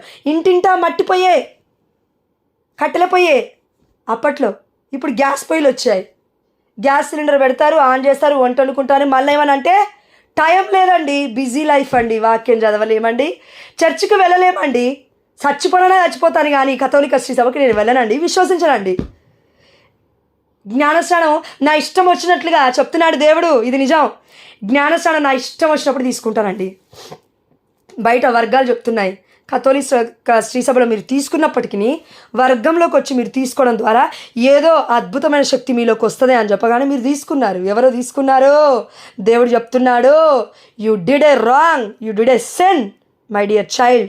నువ్వు తప్పు చేశావు, పాపం చేశావు, ఒప్పుకోవాలి. అది కూడా చిన్నగా ఉన్నప్పుడు దేవుడు నీకు నాకు తన కృప చొప్పున జ్ఞానస్నానం ఇప్పిస్తే మరలా వెళ్ళి పితాపుత్ర పరిశుద్ధాత్మ నామమున కాకుండా సింగిల్ పేరులో నువ్వు తీసుకుంటే పితాపుత్ర పరిశుద్ధాత్మ దేవుడు ఎలా నివసిస్తాడు? యేసయ్య నామంలో తీసుకుంటే పరిశుద్ధాత్మ దేవుడు ఎలా వస్తాడు? తండ్రి నామంలో తీసుకుంటే యేసయ్య పరిశుద్ధాత్మ దేవుడు ఇద్దరు ఏం చేయాలి? నిద్రపోవాలా? అందుకే నిద్రపోతున్నారు కొంతమంది జీవితాలలో. దేవుడు చేసిన తప్పు మరలా చేయకు. పాప సంకీర్తనలో ఒప్పుకోవాలి, తప్పక ఒప్పుకోవాలి. ఎందుకంటే దేవుడు చెప్తున్నాడు కాబట్టి మనలో కొంతమంది దయచేసి వినాలి. ఎవరమైతే కథోలిక శ్రీ సభలో జ్ఞానస్నానం తీసుకున్నప్పటికీ చిన్నగా ఉన్నప్పుడు నిన్ను నన్ను దేవుడు ఎన్నుకొని, తల్లి గర్భంలో ఉన్నప్పుడే ఎన్నుకున్నాడు. జ్ఞానస్నానం ఇచ్చినప్పుడు ఎన్నుకోవడం కాదు, కానీ దాంతోపాటు గ్రేస్ రావడం ద్వారా, పరిశుద్ధాత్మతో మనం నింపబడడం ద్వారా చిన్నగా ఉన్నప్పటి నుంచి పెద్దగా అయ్యేంత వరకు కూడా మనకు ఒక ప్రొటెక్షన్ కావలి సన్మనసుకుని దేవుడు పెట్టాడు. కాబట్టి అప్పటికప్పుడే మనం చిన్నగా పుట్టినప్పుడే అండి, మన జ్ఞానస్నానం తీసుకున్న సెకండ్లోనే మన పక్కన కావలి సన్మనసుకుంటాడు మన రూపంలో. ఇవి కథోలిక శ్రీ సభ ట్రెడిషన్, సాంప్రదాయాల్లో ఉన్న మర్మాలు, దేవరహస్యాలు. బయట వర్గాలు ఇవి నమ్మవు. కానీ మమ్మల్ని రక్షించుకుంటున్నాం, మమ్మల్ని మా పూర్వీకులు రక్షించారు, మా తల్లిదండ్రులు ఇదిగో ఈ స్టేజ్ వరకు మమ్మల్ని నడిపించారని బిడ్డలు గొప్పలు చెప్పుకుంటారు. తల్లిదండ్రులు పొగడడం తప్పు కాదు, మంచిదే. కానీ దేవుడి గురించి ఏది ప్రకటించడం? అధికారం ఏది ప్రకటించడం? సత్యం ఏది ప్రకటించడం? మార్గం ఏది ప్రకటించడం? జీవం ఏది ప్రకటించడం? సత్యము లేదు, మార్గము లేదు, జీవము లేదు. ఎవరిని ప్రకటిస్తున్నావు నువ్వు అక్కడ? యేసయ్య మార్గం చూపించాడు, పేతురు మార్గం ఏది? సత్యమే ఈ యొక్క కథోలిక శ్రీ సభ ఏది? జీవమే యేసయ్య నీలోకి నాలోకి పొందుకోవడం, దివ్యసప్రసాదనాథుని ఏది? మన చనిపోయిన కార్లో అకుటిస్ గారు దివ్య సప్రసాదాన్ని 24 గంటలు కూడా దివ్య సప్రసాదాన్ని ఆరాధన చేయడం చాలా ప్రేమ అంట. పరిశుద్ధమైన జపమాలను పట్టుకొని 9 సంవత్సరాలు ఉన్నప్పటి నుంచి పరిశుద్ధమైన జపమాల పఠించకుండా పడుకోడంట ఆ బిడ్డ పునీతుడు. అందుకే పునీతుడయ్యాడు. పరిశుద్ధమైన జపమాల గురించి తెలీదు ఆ వర్గాలకి. నీకు నాకు తెలుసు. ఎందుకు మన బ్రతుకులు మారట్లేవు? నమ్మకం లేదు, విధేయత లేదు. ఏం వింటున్నామో దానికి మనం విధేయత చూపించట్లేము. ఇప్పుడు మీలో ఒక ఇద్దరు, మిగతా వాళ్ళందరూ కూర్చున్నారు బాగానే, ఇద్దరు అటు ఇటు తిరుగుతున్నారు. మీరు కాళ్ళ నొప్పులు ఉన్నాయని చెప్తున్నావేమో, నో ప్రాబ్లం, కూర్చో, దేవుడు స్వస్థత ఇస్తా అని చెప్తున్నాడు. ఆమేన్, హల్లెలూయా. తిరక్కు, కూర్చో, ఒక దగ్గర కూర్చొని విను, కళ్ళు మూసుకొని విను, లేదంటే దేవుడు చెప్తున్నాడు మనందరికీ. కాబట్టి ఇప్పటివరకు 20 వర్షం వరకు చూసాము. 24వ వర్షం చూడండి. ఒక్క నిమిషం అండి, 24వ వర్షం కూడా కాదు, ఒక్క నిమిషం. పరిశుద్ధాత్మ దేవుడు వేరే ప్రేరేపిస్తున్నాడు. యోహాను సువార్త 10వ అధ్యాయం దగ్గరండి. యోహాను సువార్త 10వ అధ్యాయం. అవును, మరి నిజమైన సంఘము గొర్రెలు లేదంటే తోడేలు అని ఎలా విశ్వసించాలి అంటే యోహాను సువార్త 10వ అధ్యాయం. ఇప్పుడు ఇది వినాలి. నేను మీతో నిశ్చయముగా చెప్పుట ఏమనగా, గొర్రెల మంద దృష్టాంతము గురించి దేవుడు చెప్తున్నాడు. అసలు ఏంటి గొర్రెలేంటి, తోడేలేంటి? ఇక్కడ ఎక్స్ప్లెనేషన్ క్లియర్గా ఉంది. నేను మీతో నిశ్చయముగా చెప్పుట ఏమనగా, గొర్రెల దొడ్డిలోనికి ద్వారమున ప్రవేశింపక వేరొక మార్గమున ఎక్కివచ్చువాడు దొంగయు దోపిడికాడునై ఉన్నాడు. దోపిడిగాడు వాడు ఎప్పుడైనా దొంగిలించుకుంటాడు. నీ దగ్గర నా దగ్గర డబ్బులున్నాయా, దొంగిలిస్తాడు. నీ దగ్గర నా దగ్గర ఇంకేమన్నా ఉన్నాయా, దొంగిలిస్తాడు. దొంగిలించడమే వాడి పని. వేరొక మార్గమున ఎక్కి వస్తాడు. కథోలిక శ్రీ సభ నుంచి రాడు, వేరొక మార్గమున ఎక్కి వస్తాడు. యేసయ్య మార్గం అన్నప్పుడు, యేసయ్య నీకు నాకు పేతురుపై కట్టబడిన సంఘం అని చెప్పినప్పుడు, ఆ మార్గం కాకుండా ఈ మార్గంలోకి రాకుండా గొర్రెల దొడ్డిలోకి గొర్రెల ద్వారము నుండి ప్రవేశించకుండా దాని పైనుంచి గోడ మీద నుండి దూకి వస్తున్నాడంటే దొంగయు దోపిడి కాడే వస్తాడు. 2వ వచనం, ద్వారమున ప్రవేశించువాడు గొర్రెల కాపరి. ద్వారమున రావాలి, దేవుడి దేవాలయ ద్వారము గుండా రావాలి, ఇరుకైన ద్వారము గుండా రావాలి. వెడల్పైన ద్వారాన్ని ఎంచుకున్నావంటే నరకలోకమే తథ్యము. ఇరుకైన ద్వారం ఎంచుకున్నావంటే కొలది మందే వస్తారు, అది పరలోక మార్గం. గుర్తుపెట్టుకో. కొంతమందే వస్తున్నారు కదా కథోలిక శ్రీ సభకు అని అనుకోకు. ఆ క్రీస్తు సభలో ఉన్న వాళ్ళని మాత్రమే దేవుడు తీసుకెళ్తాడు పరలోక రాజ్యం. ఇది నిజం. ఎక్కడుంది చూడండి, 2వ వచనం, ద్వారమున ప్రవేశించువాడు గొర్రెల కాపరి. యేసయ్య గొర్రెల కాపరి. ద్వారాన్ని ఏర్పరచాడు మనకు అందరికీ. యేసయ్య ఈ లోకానికి ఎందుకు వచ్చాడు? మార్గము చూపించడానికి వచ్చాడు. నువ్వు నేనేమంటామంటే, యేసయ్య నువ్వు దేవుడు కాబట్టి ఎన్నైనా మాట్లాడతావు, వచ్చి చూడు ఈ లోకంలోకి అని అంటావని అదృశ్యుడై ఉన్న దేవుడి ప్రత్యక్ష రూపము యేసు అని కొలస్సీ 1:15 చెప్తుంది. కాబట్టి యేసయ్య దృశ్యమై ఉన్నాడు, దేవుడు దృశ్యమై ఉన్నాడు. క్రిస్టమస్ రోజున కనబడ్డాడు ఈ ప్రపంచానికి. అందుకే ఆ ద్వారము, ఆ మార్గము, ఆ సత్యము, ఆ జీవము మనకేం ప్రకటిస్తుందంటే 3వ వచనము, కావలి వాడు వానికి తలుపు తీయును. కావలి వాళ్ళనగా ఇప్పుడు యేసయ్య ఉన్నాడు, ఇప్పుడు యేసయ్య వెళ్ళిపోయాడు. మనందరికీ కూడా గొర్రెల కాపరిని, కావలి వాళ్ళని పెట్టారు. పేతురు అనగా అపోస్తలత్వము, యాజకత్వము. ఇప్పుడు వాళ్ళ ప్లేస్లో మన యాజకులు ఉన్నారు, యేసయ్య ప్లేస్లో వాళ్ళందరూ నియమించారు. అయితే ఇప్పుడు ఏమంటున్నాడు దేవుడు, గొర్రెలు వాని స్వరమును వినును, అతడు తన గొర్రెలను పేరున పిలిచి బయటికి తోలుకొని పోవును. మన కనతలైన కథోలిక శ్రీ సభలో దెర్ ఈజ్ ఎ కార్డ్. ఒక కార్డు ఉంటుందండి మనకి. ఏంటంటే నువ్వు ఏ ప్యారిష్కి సంబంధించిన బిడ్డవి, సికింద్రాబాద్లో ఉన్న ఒక చర్చికి సంబంధించిన బిడ్డవా, లేదంటే గన్ ఫౌండరీకి సంబంధించిన బిడ్డవా, మెట్టుగూడకు సంబంధించిన బిడ్డవా. చచ్చిపోతే ఖననం చేయాలి కాబట్టి ఏదో ఒక దగ్గరికి పూడ్చిపెట్టాలి కాబట్టి 6 అడుగులు నీకు నాకు కావాలి కాబట్టి ఉండాలి అక్కడ లిస్ట్. నా కుటుంబంలో ఎవరూ చనిపోయినప్పటికీ కూడా వారికి చివరిగా అంత్యమైన కార్యాలు జరిగేది కనతలైన కథోలిక శ్రీ సభలో. పాస్టర్కి ఫోన్ చేసి రండి అన్నా అనుకో, నేను ఎక్కడో బయట ఉన్నాను, నేను ఎందుకు వస్తానంటాడు. పాస్టర్ని ఫాలో అయ్యేది లక్షల మంది ఉండొచ్చు, కథోలిక శ్రీ సభలో 1000 మంది ఉండొచ్చు. కానీ ఆ 1000 మందిని కూడా ప్రత్యేకముగా ప్రతి కార్డు ఇచ్చి నడిపించేది గురువు. పాస్టర్ దగ్గర ఏ కార్డు ఉండదు. అసలు ఎవరు వస్తున్నారో ఆయనకు అర్థం కాదు. కొన్ని రోజులు ఎవరు వెళ్ళిపోతున్నారో అర్థం కాదు. వచ్చిన వాళ్ళు రండి, పోయినోడు పోండి, నాకేంటి సంబంధం.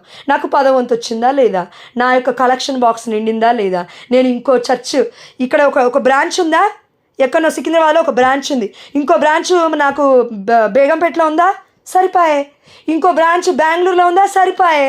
మీరు ఇచ్చారు, నాకు డబ్బులు అయిపోయింది, మీకు నాకు మధ్యలో కనెక్షన్ తెగిపోయింది. ఎందుకంటే 10వ వంతు ఇచ్చారు కదా, అయిపోయింది. మీరు వస్తే ఏంటి, రాకపోతుంది. నీతో నాకు సంబంధం ఏంటి, నీకు నాకు మధ్యలో ఏ సంబంధం లేదు కాబట్టి కార్డుతో నాకు సంబంధం ఏంటి. ఫ్యామిలీ కార్డే ఉండదు అక్కడ. కథోలిక శ్రీ సభలో ఫ్యామిలీ కార్డు ఉంటుంది. ఎంతమంది ఉన్నారని మీరు అడుగుతారు ఫాదర్లు. నెల నెలకి కొంత అమౌంట్ కట్టాలి, దాన్ని కూడా సనుక్కుంటూ కడుతున్నావు.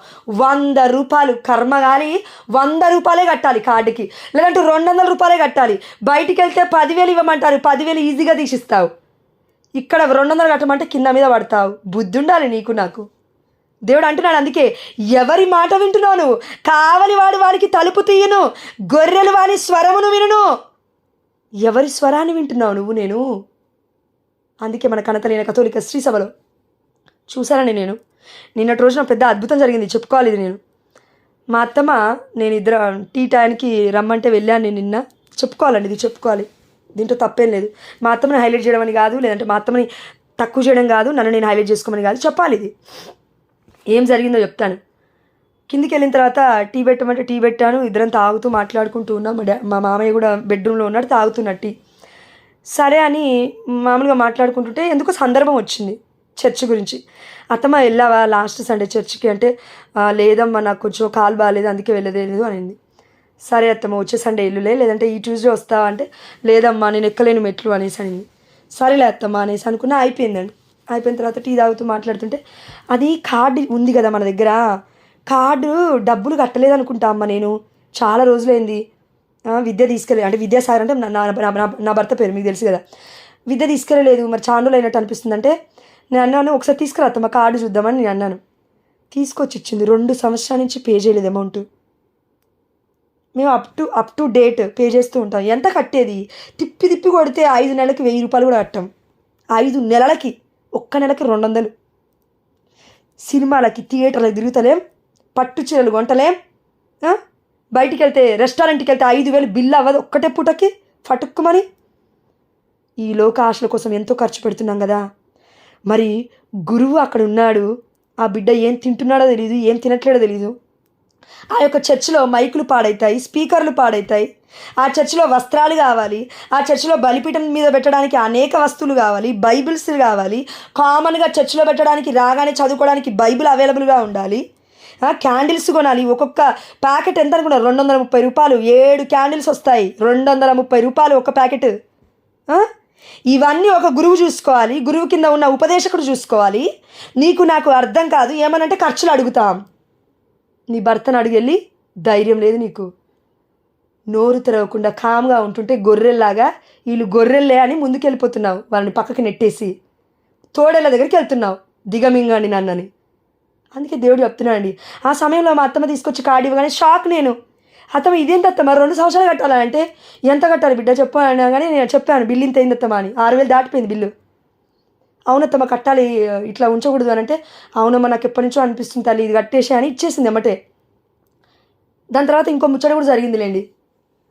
అయితే ప్రీచింగ్కి వెళ్తున్నావు కదా, ఎవరైనా డబ్బులు ఇస్తున్నారా అని అడిగింది నన్ను మా అత్తమ్మ. ఉన్నదే చెప్తున్నాను, తప్పేముంది ఇందులో జాపెట్టుకోవడానికి, మీకు తెలియంది ఏముంది, మీ అందరూ నా ఆధ్యాత్మిక బిడ్డలే కాబట్టి చెప్పాలి. అయితే లేదత్తమ్మ నేను డబ్బులు అడగను అని నేను చెప్పాను.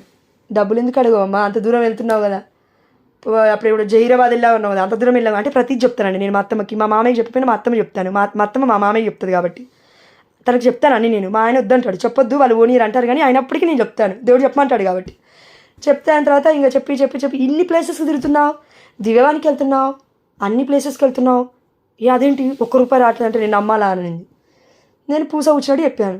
దివ్యవాణిలో మనమే డబ్బులు ఇవ్వాలి, అక్కడ కెమెరామ్యాన్లు గంటలు నిలబడి వాక్యం తీసుకుంటారు కాబట్టి మనమే రివర్స్లో డబ్బులు ఇవ్వాలి అత్తమ్మ అని చెప్పాను. నేను ఒకవేళ ఎంత డబ్బులు ఇస్తానని చెప్పాను అనుకో భయపడిపోతుంది మా అత్తమ్మ కాబట్టి నేను డబ్బులు అమౌంట్ చెప్పలేదు. మరి లాస్ట్ టైం ఇక్కడికి వెళ్ళావు కదా డబ్బులు ఇవ్వలేదంటే ఇవ్వలే, ఇచ్చినా కూడా నేను తీసుకోలే అత్తమ్మ. ఒక కార్డులో పెట్టి ఫాదర్ ఇవ్వబోయాడు, కానీ అక్కడున్న ప్యారిష్ ప్రీస్ట్ సిచ్యువేషన్, తన హెల్త్ కండిషన్ చూసి, అక్కడ ప్రజలున్న ఆ యొక్క దృక్పథం చూసి వాళ్ళు ఎంత ఇస్తున్నారో అర్థమైంది.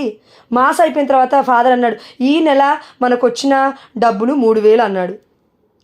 ప్యారిష్లో ఉన్న బిడ్డలు మొత్తం 40 మందికి పైగా ఉన్నారు. 40 మంది ఉన్నారు, నెలకి 100 రూపాయలు, అది వారంలో ఒక్క 100 ఇచ్చినా 4,000 అవ్వాలి. 2,000 3,000 అవ్వడం ఏంటి? అట్లున్నామండి మనము.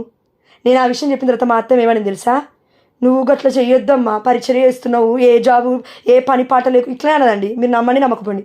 ఏ పని పాట లేకుండా ఉన్నామని మా అత్త అనట్లేదు, అపార్ట్మెంట్ ఫ్లాట్లో అందరూ అనుకుంటున్నారంట. జోష్న అనే ఈ అమ్మాయి రోజు పొద్దున 3 గంటలకు లేస్తుంది, పని పాట లేదు, భర్త పనులు చేస్తాడు. నా భర్త ఎక్కువ బయట కనబడతాడు, నేను ఇంట్లో ఎక్కువ ఉంటాను కాబట్టి నేను కనబడిన ఎక్కువ తక్కువ. ఏదైనా బయటికి వెళ్ళి తీసుకురాను, నా భర్తనే ఎక్కువ వెళ్తాడు, నన్ను వద్దంటాడు, నేను వెళ్ళి తెస్తాను నువ్వు ఉండు అంటాడు. ఎందుకంటే పరిచయం నేను చేస్తున్నా ఆయనకు మాత్రమే తెలుసు, ఎవరు తెలియదు కదా. కాబట్టి అట్లా అన్నప్పుడు ఈ అపార్ట్మెంట్ ఫ్లాట్లో అందరూ అంటున్నారు, నీ దగ్గరికి రాదమ్మా ఎక్కువగా, నీ కోడలు పరిచయం ఏదో చేస్తుంటుంది, తిని పడుకుంటుందా అమ్మ, అపార్ట్మెంట్ వాళ్ళు అడుగుతున్నారా ఇట్లా అని నన్ను అంటుంది మా అత్తమ్మ. నేను అవునా అత్తమ్మ, ఓకే ఓకే అనేసి అనుకున్నాను. మనసులో నొచ్చుకుంటుంది, బాధ అవుతుంది. అయినప్పటికీ కూడా నేను దేవుడు చూస్తున్నాడు, he know everything. Why should I, నేనెందుకు మొత్తుకోవాలి, నేను మొత్తుకుంటే ఒక్కరికే వినబడుతుంది. దేవుడు మొత్తుకుంటే 1000 మందికి వినబడుతుంది బిడ్డ. ప్రపంచం అంతా కూడా మనల్ని చూసే సమయం వస్తుంది. ఆమె హల్లెలూయా. తక్కువ అంచనా వేయొద్దు దేవుడి శక్తిని. అందుకే దేవుడు అన్నాడు కదా, నీ యొక్క పెద్దలకి విధేయించు, ఎదురు తిరిగి మాట్లాడొద్దు అన్నాడు. ఆ మాటలు గుర్తొస్తున్నాయి. ఏంది అక్క వాళ్ళు చెప్పలేదు ఇంతకుముందుకు మన వాక్యం? ఎస్. ఆ డిస్కషన్ అంతా అయిపోతుంటే మా అత్తమ్మ లాస్ట్లో ఏం చెప్పింది తెలుసా? అంతా విన్న తర్వాత, అవునమ్మా మన బోధన వాళ్ళు ఉన్నారు కదా పాస్టర్లు ఇద్దరు, మా అత్తమ్మ ఆ ఫ్యామిలీ నుంచి వచ్చారు, కానీ కథోలిక శ్రీ సభలోనే పెళ్ళి అయింది. కథోలిక శ్రీ సభకే వస్తుందండి ఇప్పటికి కూడా. మా అత్తమ్మ చెప్తుంది ఇంకా, కానీ అక్కడ వాళ్ళు ఎక్కడికి వెళ్ళినా డబ్బులు తీసుకుంటారమ్మా అని చెప్పిన మా అత్తమ్మ ఇప్పుడు ఏం చెప్తుంది తెలుసా? వాళ్ళు కూడా డబ్బులు తీసుకోరమ్మా, వాళ్ళు కూడా డబ్బులు తీసుకోరు అన్నది మా అత్తమ్మ. అయ్యో అదేంటత్తమ్మ, మొన్ననేగా మా అమ్మాయి చెప్పింది, మనము ఖమ్మం కాదు ఇక్కడ ఏంటండి వరంగల్ జూలీ వాళ్ళ ఇంటికి వెళ్ళినప్పుడు నాని అన్నయ్య పెళ్ళైనప్పుడు 10,000 ఇస్తే కనుక రానన్నానంట కదా అత్తమ్మ. అప్పుడు ఇంకా అది పెళ్ళి కూడా కాదు, ఏదో పసుపు పూస్తారు చూడండి, పసుపు పూస్తున్నారు ఆ అబ్బాయికి. పసుపు పూసే రోజు 10 నిమిషాలు నిలబడి, స్టేజ్ కూడా కాదు, అది ఒక చిన్న బల్లలాగా వేశారు. అక్కడ వాక్యం చెప్పినప్పుడు 10,000 ఇవ్వకపోతే కదలలేదంట అక్కడి నుంచి. మా మామయ్య చెప్పాడు నాకు సాక్ష్యం. మా మామయ్య అన్న నాతో, మామయ్య అత్తమ్మలే సాక్ష్యం పలుకుతున్నారు బయట ఏం జరుగుతుందో. అదేంటి అత్తమ్మ మామయ్య ఇలా అన్నాడు కదా మొన్న అంటే, అవునమ్మా అవును అయ్యుండొచ్చు. సరే పాపం 60 ఏళ్ళు దాటినాయి కదా అనుకున్నాను, మాట్లాడకుండా నేను సైలెంట్గా ఉన్నాను. ఇంకో విషయం మా అత్తమ్మే చెప్పింది. ఏం చెప్పింది తెలుసా అండి? ఎవరో 2 కవల పిల్లలు పెద్ద కంపెనీలో పని చేస్తూ ఉన్నారు, నేను పేర్లు చెప్పను. ఆ పెద్ద పిల్లలు ఇద్దరు ఏం చేస్తున్నారంటే, నెలకి కొంత అమౌంట్ ఒక పాస్టర్ అమ్మ భార్యాభర్తలు ఇద్దరికి 2 అండి మగపిల్లలు ఉన్నారు. వారు దేవుడి పరిచర్యలో ఉన్నారని ప్రతి నెల కొంత అమౌంట్ 2 పిల్లలు పెద్ద కంపెనీలో పనిచేస్తున్నారు, డెల్ కంపెనీలో ఢిల్లీలో. ఆ ఢిల్లీ నుండి వీళ్ళ అకౌంట్లోకి కొడతారంట ప్రతి నెల డబ్బులు. నీకు నాకు కన్ను తెరవబడాలి ప్రియమైన బిడ్డ. ఏ ఫాదర్ అకౌంట్లో కొడుతున్నావు ఒక్కసారి చెప్పు నాకు. వాళ్ళ అకౌంట్లోకి డైరెక్ట్గా డబ్బులు వస్తున్నాయి, నీకు నాకు అకౌంట్లో నెంబర్లు తెలవవు. కేవలం కథోలిక శ్రీ సభలోకి వెళ్ళి కామన్గా నీకు నాకు తిరిగి ఖర్చు చేస్తున్న డబ్బులే లెక్కలు అడుగుతున్నాం మనం. అందుకు కాదు మనకి ఆశీర్వాదాలు రావట్లేవు. 100 ఇచ్చావా లెక్క కావాలి, 5 రూపాయలు ఇచ్చావా లెక్క కావాలి, 1000 ఇచ్చావా లెక్క కావాలి. అక్కడ ఉదారంగా ఇస్తున్నారు, అందుకు ఆ బిడ్డలు బాగుపడుతున్నారు. ఉదార గుణం ఉంది, జనరాసిటీ అంటాం దీన్ని. ఉదార గుణం ఉన్నోడు. పిరికోడు ఎప్పుడైనా పిరికి పందే, లేదంటే పిరికి ఆలోచనలు, స్వార్థ బుద్ధి, నాకే కావాలి, నేనే తినాలి, నాకు దేవుడు ఇవ్వట్లేడు, ఇంకా నాదే అనుకున్నని రోజులు, దేవుడు బిడ్డలకి నేను సహాయం చేయనని రోజులు కిందికి వెళ్తూ ఉంటాం, కానీ పైకి ఎప్పుడు రాము. ఎందుకు జరుగుతుంది ఇది? దేవుడు జనరాసిటీ గురించి చెప్పాడా లేదా? అక్కడ ఉన్న స్త్రీ 2 కాసులు మొత్తము తీసివేసింది. ఎందుకు వేసింది అంటే తనకు ఉన్నది మొత్తం ఊడ్చేసింది. కరెక్ట్గా చెప్పాలంటే నీకు నాకు ఉన్నది మొత్తం ఊడ్చిపెట్టమని దేవుడు చెప్పకపోయినా, కనీసం మనలో 10వ వంతు కాకపోయినా 10వ వంతులో పావుల వంతు వేసినా కూడా ఈజీగా మన యొక్క ప్యారిష్ ప్రీస్టులు మొత్తం బ్రతుకుతారు, మనకి బ్లెస్సింగ్స్ ఇస్తారు, ఆశీర్వాదాన్ని ఇస్తారు. అనేకమైన వసతులు మన కనతరైన కథోలిక శ్రీ సభలో జరుగుతాయి. బట్ మనం ఇవ్వం. మనం వాళ్ళెవరో ఇచ్చారుగా నేను ఎందుకు ఇవ్వడం, వీళ్ళెవరో ఇచ్చారుగా నేను ఎందుకు ఇవ్వడం. నువ్వు ఇచ్చావుగా దేవుడికి మాట, నీ మాట ఏమైంది, నీ ఆలోచన ఏమైంది, నీ ప్రమాణం ఏమైంది, నువ్వు దేవుడికి ఇచ్చిన మాట ఏమైంది? నువ్వు నిలబెట్టుకో, పక్కోళ్ళ గురించి నీకెందుకు. ఎప్పుడు పక్కోడి మీద పడి ఏడవడమే, 10వ వంతు పక్కోడి మీద ఏడవడమే, ఏది చేసినా పక్కోడి మీద పడి ఏడవడమే, ఆశీర్వాదం వచ్చినా పక్కోడి మీద పడి ఏడవడమే. అందుకు మన బ్రతుకులు ముందుకెళ్ళట్లేవు. ఉదారముతో అని దేవుడు చెప్తూ ఉన్నాడు ప్రియమైన బిడ్డ మనందరికీ కూడా. ఎందుకు ఈ దేవుడి మాట తెలుసా అండి? చూడండి, మన కనతలైన కథోలిక శ్రీ సభ నిజమైన కాపరులు వాళ్ళు. మంచి కాపరి అని ఇక్కడ ఉంది. యోహాను సువార్త 10:7 నుంచి. టైం తక్కువగా ఉంది, అయిపోయి చూస్తాను నేను. మంచి కాపరి అని ఉంది. చూడండి, అందుచే యేసు మరలా ఇట్లు చెప్పెను. ఎందుకు మరలా చెప్తున్నాడు? పైన 6వ చూడండి. యేసు వారికి ఈ దృష్టాంతము వినిపించెను. గొర్రెల కాపరి ఎవరు, తోడేళ్ల చర్మంతో ఎవరొచ్చారు అని చెప్తున్నప్పటికీ కూడా ఆయన చెప్పుచున్నదేమో వారు గ్రహింపలేకపోయారు. ఇప్పుడు నువ్వు నేను కూడా అదే పరిస్థితిలో ఉన్నాం కదా. ఏం చెప్తుంది? నిజంగా దేవుడేనా మాట్లాడేది? ఇవన్నీ నిజంగా దేవుడు మాట్లాడుతున్నాడా అనే ఆలోచన నీకు నాకు. ఏం చెప్తున్నాడు దేవుడు చూడండి. 10:7. అందుచే యేసు మరల ఇట్లు చెప్పెను. గొర్రెలు పోవు ద్వారమును నేనే, మార్గమనగా నేనే అని మీతో నిశ్చయముగా చెప్పుచున్నాను. నాకు ముందుగా వచ్చిన వారందరూ దొంగలు, దోపిడిగాండ్రు, గొర్రెలు వారి స్వరమును ఆలకింపలేదంట. నిజమైన ప్రవక్తలు వచ్చినప్పుడు కొట్టి చంపేశారు. వీళ్ళు ప్రవక్తలు కాదు, ఇంకెవరో వస్తారు అని అన్నారు. యేసయ్య ఎంత చెప్పినా వాళ్ళకి వినబడట్లేదు. 9. నేనే ద్వారమును, ఎవడేని నా ద్వారా ప్రవేశించిన ఎడల వాడు రక్షణ పొందును. అతడు వచ్చుచు పోవుచు ఉండును, అతనికి మేత లభించును. ఇది కాదు మనకు కావాల్సింది. మేత అనగా ఒక గొర్రెకి మేత చాలా అవసరం. ఆ ఫుడ్ దొరకకపోతే అది చచ్చిపోతుంది. యేసయ్య ఆహారము, దివ్యాహారము, జీవాహారము నేనే అని చెప్పాడు. ఆ ఆహారము మనకి లభించకపోతే మనం చచ్చిపోతాము. యేసయ్య ద్వారములోకి మనం ఎంటర్ కాలేం, అంటే పరలోక రాజ్యములోకి మనం వెళ్ళలేం. అయితే ఏం చేయాలంటే ఆ ద్వారమున ప్రవేశించాలంటే రక్షణ పొందాలి యేసయ్య ద్వారా. అతడు వచ్చుచు పోవుచు ఉండును, అతనికి మేత లభించును. వచ్చుచు పోవచ్చు అన్నాడంటే దేవుడు ఒక మార్గం ఉంది, కథోలిక శ్రీసభ మాత్రమే. రావాలి పోవాలి అదే మార్గం గుండా. 10 మార్గాలు వద్దు, 2 మార్గాలు వద్దు, కన్ఫ్యూజన్ వద్దు, అలజడి వద్దు. దేవుడి మార్గము ఒకే మార్గము, కథోలిక శ్రీసభ మాత్రమే. ఆ మార్గంలోకి వచ్చినప్పుడు నీకు మేత లభిస్తుంది. నిజమైన యేసయ్య దివ్య శరీర రక్తాలు మనం భుజిస్తున్నాము. ఆ యొక్క జీవాహారం మనకి లభిస్తుంది.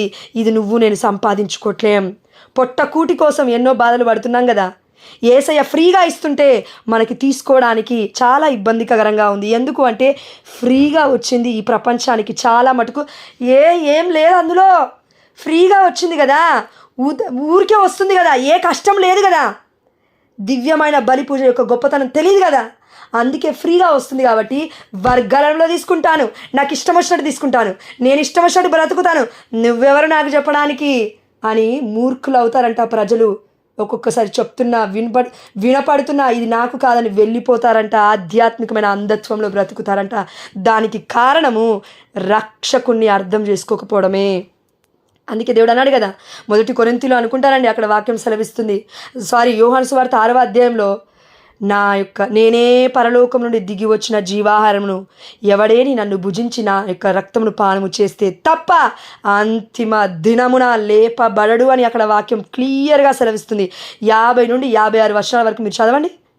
యోహాను సువార్త 6:56 వరకు చదవండి మీరు. అక్కడ ఉంది క్లియర్గా. మేత అనగా ఇది. రోజు పరలోక ప్రార్థనలో మనం అడుగుతుంది ఫుడ్ కళ్ళ ముందు పెట్టుకొని, అన్నం కళ్ళ ముందు పెట్టుకొని పరలోక ప్రార్థన చేస్తున్నామంటే బుద్ధి ఉందా నీకు నాకని అడగాలి యాక్చువల్లీ మన పిల్లలు. దానికి అర్థము దివ్య సప్రసాదం దొరికే కృపని అయ్యా. కరోనా టైం అర్థమైందా నీకు నాకు? దివ్య సప్రసాదం లేక ఎంతోమందికి బిడ్డలకి హీలింగ్స్ లేక, శ్వాస లేక చచ్చిపోయారు. ఆక్సిజన్ సిలిండర్లు దొరకక. ఆ బ్రతుకు మళ్ళా రాకూడదంటే బ్రతికి ఉన్న దినములన్నీ ఆల్రెడీ దేవుడు లెక్కించాడు. కాబట్టి దివ్య సప్రసాదం అవైలబుల్ అవుతున్న ప్రతిరోజు కూడా దివ్య బలి పూజకు వెళ్ళడానికి మనం ప్రయాసపడాలి. టైం లేదనకు జాగ్రత్త. దేవుడికి టైం ఉండదు పరలోక రాజ్యానికి పిలవడానికి. 10వ దొంగవాడు దొంగిలించుటకు, హత్య చేయుటకు, నాశనము చేయుటకు మాత్రమే వచ్చును. దొంగవాడు ఎప్పుడైనా దొంగిలించడానికి ఏం దొంగిలిస్తున్నాడు? నీ ఆత్మని దొంగిలిస్తాడు, నీ ఐశ్వర్యాన్ని దొంగిలిస్తాడు, సమస్తము దొంగిలిస్తాడు, శాంతిని దొంగిలిస్తాడు. కానీ నీకు నిజమైన ఆహారం పెట్టి పంపియడు. ఇది దొంగతనం అంటే. కానీ నేను జీవమునిచ్చుటకు, దానిని సమృద్ధిగా ఇచ్చుటకు వచ్చి ఉన్నాను. యేసయ్య జీవాన్ని ఇవ్వడానికి వచ్చాడు మనకి. ఆయనే జీవము మనలోకి వచ్చేసాడు. మరి ఇదంతా ఎందుకు జోష్న అంటే చివరి వాక్యం చదివి ముగించేస్తాను, ఓకేనా? ఎక్కడుంది ఇదంతా? నువ్వు చెప్పిందంతా వర్గం గురించి ఎక్కడుంది, సంఘం గురించి ఎక్కడుంది అంటే చూడండి, యోహాను సువార్త 10వ అధ్యాయం 16వ వచనం. ఈ గొర్రెల దొడ్డికి చెందని, మనమందరం గొర్రెల కాపరులు, గొర్రె పిల్లలం, ఓకే?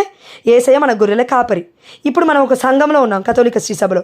ఈ గొర్రెల దొడ్డికి చెందని వేరే గొర్రెలను నాకు కలవు, వానిని కూడా నేను తోడుకొని రావలయును, అవి నా స్వరమును ఆలకించును.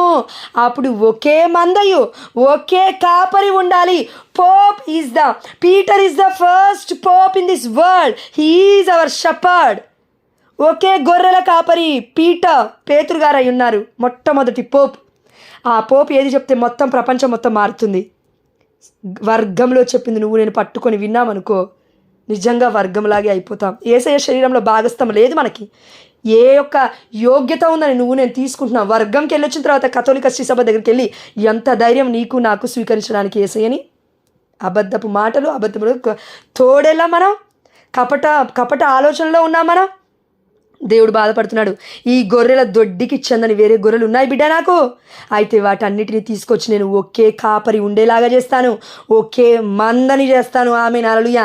యేసయ్య నీ కృప చొప్పున ప్రతి వర్గస్థుడు యేసు నామములో నా తండ్రి అయ్యా, ఇదిగో యేసయ్య ఈ యొక్క గొర్రెల కాపరి అయిన కథోలిక శ్రీ సభలోకి అడుగు పెట్టే కృపను ప్రతి బిడ్డకి దయచేస్తున్న దేవానికి స్తోత్రమయ్యా. అనేక మంది వర్గాల గురించి మేము ప్రార్థిస్తూ మోకాల మీద ఉంటున్న తండ్రి ఎన్నో సాక్రిఫైసెస్ పెనెన్సెస్ చేస్తూ ప్రతి బిడ్డ కూడా కథోలిక శ్రీ సభలో ఉండాలి అని మేమందరం కూడా రోజు ప్రార్థించే జ్ఞానముతో మమ్మల్ని అందరూ నింపమని, తద్వారా ప్రపంచం మొత్తం శాంతితో ఉంటుంది తండ్రి. వర్గాలు లేనప్పుడు కొట్లాటలు ఎందుకు వస్తాయి? వర్గాలు విభజన లేనప్పుడు ఎందుకు బాధలు వస్తాయి? ఒకే మంద ఉంటే, ఒకే కాపరి ఉంటే, ఒకే రూలింగ్ ఉంటే క్రైస్తత్వంలో ఎందుకు విభజనలు, అపార్థాలు వస్తున్నాయి? కాబట్టి తోడేళ్ల చర్మముతో తిరుగుతున్నారు మన కళ్ళ ముందు. కాబట్టి అబద్ధ బోధనలు మనము వింటున్నాము. కాబట్టి అబద్ధానికి సత్యానికి లొంగకుండా మనం బానిసలుగా జీవించడానికి కారణము మన అంధత్వము, ఆధ్యాత్మికమైన అంధత్వం. ఇది spiritual eyes we should open. ఈ కారణము చేతనే తండ్రి నన్ను ప్రేమించును, ఏలైనా నా ప్రాణమును మరలా పొందుటకై దానిని దారపోయుదును. ఎవడును నా ప్రాణమును తీసుకొనడు, నా అంతట నేనే దారపోయుటకును దానిని మరలా తీసుకొనుటకు నాకు అధికారము కలదు. ఆమేన్, హల్లెలూయా. దేవుడు ఈరోజు మనందరికీ ఏం చెప్తున్నా అంటే కేవలం గొర్రెల కాపరి గురించే మాట్లాడాడండి పరిశుద్ధాత్మ దేవుడు. Thank you lord. వాక్యం ప్రిపేర్ అవ్వలేదు కానీ దేవుడు వామ్మో ఏంటిది అని భయపడ్డాను. కానీ పరిశుద్ధాత్మ దేవుడు ప్రేరేపించాలంటే సత్యం ఉంది ఇందులో. రక్షణ మార్గము, గొర్రెల కాపరి, నిజమైన మార్గము, సత్యమైన మార్గము, జీవమునిచ్చే మార్గము మన కనతలైన కథోలిక శ్రీ సభలో నిస్వార్థమైన పరిచర్య. ప్యాంటు షర్ట్లు కొనుక్కొని పిచ్చి వాళ్ళలాగా తిరగట్లేదు రోడ్ల మీద.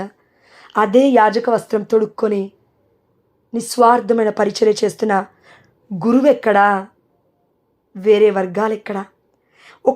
చివరికి ఒకటి చెప్తాను. అదేంటంటే no prophet can become a priest, but a priest can become a prophet. దీనికి అర్థం ఏంటంటే ఏ గురువైనా ఒక ప్రవక్త కాగలడేమో, కానీ ఏ ప్రవక్త ఒక గురువు అర్పిస్తున్న బలిని, దివ్యమైన యోగ్యమైన బలి పూజని అర్పించలేడు ప్రపంచవ్యాప్తంగా. అతను తప్పకుండా చేయలేడు అది. ఎందుకంటే దేవుడు అతనికి యోగ్యత ఇవ్వలేదు. Worthy is the lamp of God. యోగ్యమైన దివ్యమైన బలి విందుకి పిలువబడిన మీరందరూ ధన్యులు. మనం అందరము కథోలిక శ్రీ సభలో ఉన్నందుకు.